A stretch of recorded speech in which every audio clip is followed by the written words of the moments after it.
আরে দাদা দাঁড়ান না, আমি কি আপনার শাড়ি চুরি করে নিয়ে যাচ্ছি নাকি? যত সব। কি গো, 3000 টাকা দাও তো। টাকা কি গাছের থেকে পড়ে যে চাইলেই পাওয়া যায়? তুমি বর না পচা খড়? বউয়ের একটা শখ মেটাতে পারো না যখন বিয়ে করেছিলে কেন? ঠিক আছে, গাড়িটা পরিষ্কার করে দাও, তারপর দেবো।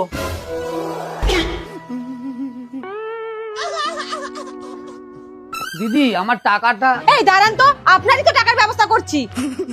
দিদি দিদি, তুই কালকে যে লটারির টিকিটটা কাটলি না, হ্যাঁ ওইটাতে পুরস্কার হয়েছে।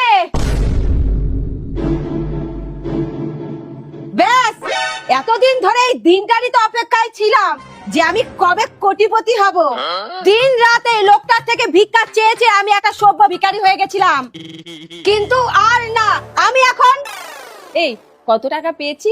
1 কোটি। 1 কোটি টাকার মালিক।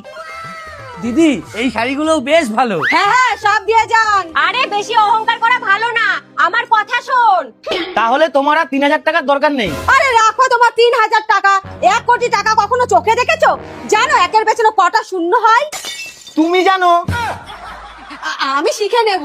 আরে তোকে আর শিখতে হবে না, তুই লটারিতে 1200 টাকা পেয়েছিস।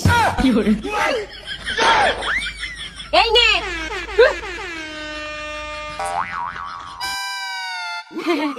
আমি পুরো গাড়িটা সুন্দর করে মুছে দিচ্ছি। মাতারি গো পাই।